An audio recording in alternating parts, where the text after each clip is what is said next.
হযরত আবু হুরায়রা রাদিয়াল্লাহু তাআলা আনহু বলেন, রাসূলুল্লাহ সাল্লাল্লাহু আলাইহি সাল্লাম আপন চাচা আবু তালেবকে তাহার মৃত্যুর সময় ইরশাদ করিয়াছেন যে, লা ইলাহা ইল্লাল্লাহ বলুন, কিয়ামতের দিন আমি আপনার জন্য সাক্ষী দিব।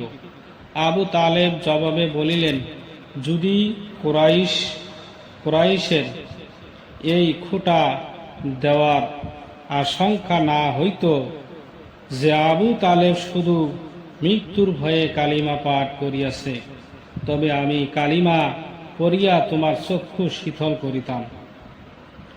আল্লাহ তাআলা এই আয়াত নাযিল করিলেন, ইন্নাকা লা তাহদি মান আহবাবতা ওয়ালাকিন্নাল্লাহা ইয়াহদি মান ইয়াশা। অর্থ, আপনি যাহাকে চাহিবেন হিদায়াত দিতে পারিবেন না, বরং আল্লাহ তাআলা যাহাকে চাহিবেন হিদায়াত দান করিবেন।